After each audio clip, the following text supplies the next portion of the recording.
Hello friends, welcome to another video. అయితే ఈ వీడియోలో మీరు thumbnail చూశారు కదా, ఫేక్ ఫ్రెండ్షిప్ ఫేక్ రిలేషన్. ఎందుకు చెప్పానంటే నాకు ఒక 2 వారాలు అవుతుంది. అంటే ముందు నాకు ఫస్ట్ వారం సెకండ్ వారం నాకు తనుజ బాగా నచ్చింది. తనుజ కొద్దిగా బాగా ఆడుతుంది, బాగా మాట్లాడుతుంది అనిపించింది. తర్వాత రీతు కూడా నాకు బాగా నచ్చేది. బర్నీ గారు, ఇమానియల్ వదిలేయండి. ఇప్పుడు వీళ్ళిద్దరి సంగతి మాట్లాడుకున్నాం. నాకు వీళ్ళిద్దరు ఎందుకు నచ్చేవారు అంటే మాటల ప్రకారంగా ఇద్దరు ఫ్రెండ్షిప్గా ఉండేవారు, బాగా నచ్చేవారు. అయితే ఈ 2 వారాలు లేట్ అవుతుందంటే వీళ్ళకి టాస్కులు చూస్తున్నారు కానీ రిలేషన్ చూడట్లే. వీళ్ళు ఫ్రెండ్షిప్ చూడట్లే, టాస్క్లో ఫ్రెండ్షిప్ చూడట్లే. అలాంటప్పుడు మీరు ఖాళీ టైం ఉన్నప్పుడు ఫ్రెండ్షిప్ చూపిస్తారు. టాస్క్ టైం అప్పుడు మీరు ఇది ఏంటిది ఎనిమీస్ అయిపోతారు. దాని తర్వాత మొన్న ఎక్కడ నామినేషన్లో ఇది ఉండేది, బెడ్ టాస్క్ ఉండేది కదా, అందుట్లో ఇద్దరు కలిసి ఆడారు. ఇప్పుడు అపోనెంట్ అయిపోయేసరికి ఇద్దరు ఎనిమీస్ అయిపోయారు అనమాట. ఎవరు? తనుజ ఇంకా రీతు. తనుజ నిన్న ఆ గ్లాస్ టాస్క్ పిరమిడ్ గెలిచారు కదా, ఫస్ట్ వచ్చారు కదా. అందులో తనుజ నాకు నిజంగా చెప్తాను, చంద్రముఖి నవ్వుతే ఎలా ఉంటుందో అలాగే నవ్విందనమాట. అంత సంతోషం.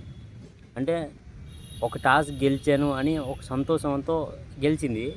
దాని తర్వాత మీలో ఎవరు మెయిన్ హౌస్కి రావాలనుకుంటారంటే ఇది కళ్యాణ్కి ఇచ్చింది, నువ్వే వెళ్ళి మెయిన్ హౌస్కి అని. ఎందుకు? అక్కడ సింపతి గెయిన్ చేయడానికి. టాస్క్లో నువ్వు అంత సింపతి గెయిన్ చేసినప్పుడు నువ్వు వెళ్ళాలి కదా మెయిన్ హౌస్లోకి, ఎందుకు వెళ్ళలేదు? దాని తర్వాత ఫేక్ రిలేషన్స్ గురించి మాట్లాడుకున్నాం. ఇది ఫేక్ ఫ్రెండ్షిప్ ఫేక్ రిలేషన్ గురించి మాట్లాడుకున్నాం. ఎవరు? నాన్న గురించి మాట్లాడుకున్నాం. నిన్నే ఉంచో బర్నీ గారు అన్నం వడ్డిస్తానని వడ్డించుకుంటున్నారు. నువ్వు ఏ రిలేషన్తో అతనికి పిలిచావు? అన్నీ కాదు, తమ్ముడు కాదు, పోనా అంకుల్ కూడా కాదు, నాన్న అనే రిలేషన్తో పిలిచావు. నాన్న అనే రిలేషన్ ఎంత పెద్దదో తెలుసా? అంటే ఎన్ని గొడవలైనా అన్నం విషయంలో తిండి విషయంలో కోప్పడకూడదు నాన్న మీద. ఎందుకు కోప్పడ్డావు? నాన్న అనేది అంత పెద్ద రిలేషన్ కలుపుకున్నప్పుడు నువ్వు కోప్పడ్డావు.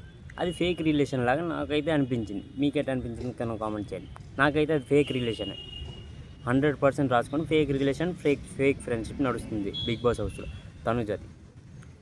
ఇమానియల్ ఎందుకు కావాలంటే కంటెంట్ గురించి కావాలి. ఇమానియల్ ఇప్పుడు వైల్డ్ కార్డ్స్ వస్తారు కదా, కంటెంట్ మొత్తం తీరిపోదు. వైల్డ్ కార్డ్స్ అందరు దించేస్తారు తనుజని ఇంకా రీతుని.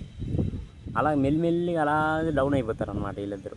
ఇంకా మొన్నటిదాకా నచ్చింది తనుజ, ఇప్పుడు నచ్చట్లా. నిన్న గెలిస్తే ఇప్పుడు ఆ సీజన్స్ అన్నీ ఉండేవాడు. ఒక్కొక్క టాస్క్ గెలిస్తే ఒక్కొక్క ఎలివేషన్ మాకు. అంటే నవ్వుకునేవాడిని, అంటే ఒక ప్రౌడ్ ఫీలింగ్ సన్నీ గెలిచినప్పుడు. ఇప్పుడు తనుజ ఒకవేళ గెలిస్తే ప్రౌడ్ ఫీలింగ్ అవ్వాలి కదా. ఆమె నవ్వినప్పుడు నాకు చంద్రముఖి గుర్తొచ్చింది. అంటే నాకు తనుజ నచ్చట్లా, చంద్రముఖి గుర్తొచ్చింది. ఎందుకు గుర్తొచ్చింది? ఆ నవ్వు అలాంటిది, చంద్రముఖి నవ్వు కాబట్టి నాకు చంద్రముఖి గుర్తొచ్చింది అనమాట. అందుకే ఇది ఫేక్ ఫ్రెండ్షిప్ ఫేక్ రిలేషన్ నమ్మకండి. ఇవన్నీ ఫేక్, అది ఫేక్ రిలేషన్. అయితే నాకు ఈ వారం టాప్ 2లో పెట్టాలంటే నేను రాము రాథోడ్ని ఫస్ట్లో పెడతా. ఫస్ట్లో ఎందుకంటే సంచాలక్గా, క్యాప్టెన్గా అన్నిట్లో హైలైట్ అవుతున్నాడు రాము రాథోడ్. ఒక్కళ్ళని కూడా మెయిన్ హౌస్లో ఉండవట్ల. పని ఉంటే రండి, తొడండి, వెళ్ళిపోండి అంతే. మెయిన్ హౌస్లో ఉండడానికి ఎవ్వరికి వీలు లేదన్నట్టు రాము రాథోడ్ చాలా స్ట్రిక్ట్గా ఉన్నాడు అనమాట. ఇంకా సంచాలకులో కూడా చాలా స్ట్రిక్ట్గా వార్నింగ్ ఇస్తున్నాడు అనమాట కంటెస్టెంట్కి. ఆ టాస్క్ ఇలా పట్టి ఉంచాలి కదా, స్ట్రైట్గా ఉంటుంది, ఆర్మ్ స్ట్రైట్గా ఉంచాలి. అందులో చెయ్యి కొద్ది బెండ్ అయినా అందరిని తీసి పడేసాడు రాము రాథోడ్. నాకు రాము రాథోడ్ ఈ వీక్ చాలా బాగా కనెక్ట్ అయిపోయాడు అనమాట. ఎలాగైతే ఫస్ట్ వీక్లో తనుజ కనెక్ట్ అయిందో ఈ వీక్లో రాము రాథోడ్ కనెక్ట్ అయిపోయాడు అనమాట. అని నవ్వింది నిన్న తనుజ. నాకు చంద్రముఖి గుర్తొచ్చింది నిజంగా. అది రాము రాథోడ్ ఈ వీక్ ఫస్ట్లో పెట్టచ్చు. దాని తర్వాత సెకండ్కి వెళ్ళిపోయాడు ఇమానియల్. ఎందుకంటే సంచాలక్గా ఎక్కడో కొద్దిగా ఫెయిల్ అయిపోయినట్టు నాకు అనిపించింది. మీకేట అనిపించింది కామెంట్ చేయండి. ఇది మన రివ్యూ. అయితే like, comment, share and subscribe కొట్టండి.